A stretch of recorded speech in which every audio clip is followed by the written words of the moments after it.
अस्सलामुअलैकुम वीवर्स। आज जो रेसिपी मैं आपके साथ शेयर कर रही हूँ वो है सैलेड। और सैलेड चूँकि आपको पता है कि गर्मियों में बहुत ज़्यादा वैसे भी सैलेड खाया जाता है। तो आज जो हम जिस वेजिटेबल का बना रहे हैं सैलेड वो है बंद गोभी, टमाटर और प्याज तरे और साथ है खीरा। इनका सैलेड बनाएंगे। और खीरा और टमाटर का आपको पता है कि इनमें 90% 95% जो है वो पानी होता है और इनमें विटामिन सी होता है। और दूसरा बंद गोभी जो है इसमें जो है वो विटामिन सी भी मौजूद है। और उसके अलावा जो है ये हाजमे के लिए बहुत अच्छा होता है और हाजमे को बहुत अच्छा बनाता भी है।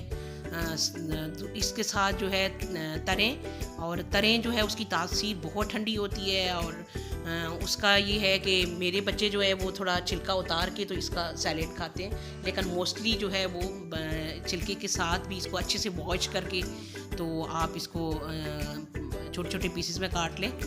तो ये सेहत के लिए बहुत अच्छा होता है तरें, क्योंकि गर्मियों में जो है ना स्पेशली ये मैदे के लिए और ठंडा होता है, तासीर ठंडी होती है, तो वो सेहत के लिए बहुत ज़्यादा फ़ायदेमंद है।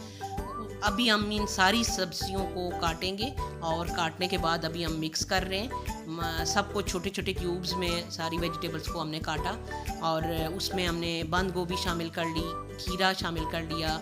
उसके बाद अब हम टमाटर शामिल कर रहे हैं और उसके साथ ही हम प्याज को भी शामिल करेंगे। प्याज हमारा रह गया है और आखिर पे हम इसके शामिल कर रहे हैं तरें। प्याज के बाद तरें शामिल करेंगे और ये शामिल करने के बाद तरें शामिल करने के बाद हम अच्छे से इसको मिक्स करेंगे।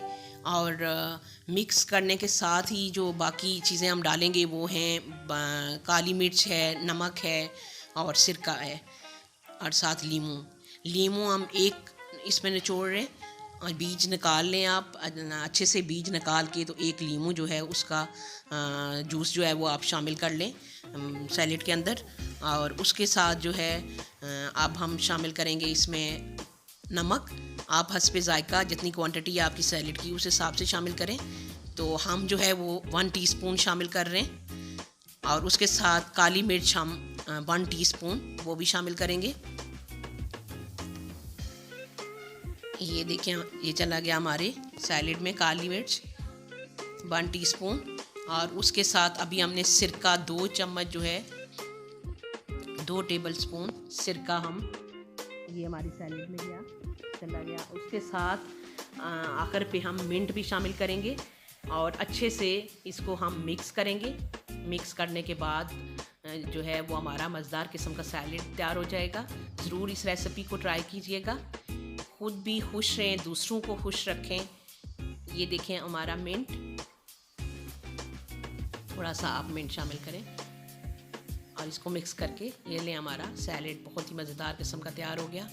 और इंशाल्लाह एक नई रेसिपी के साथ फिर मिलते हैं, तब तक के लिए अल्लाह हाफिज़।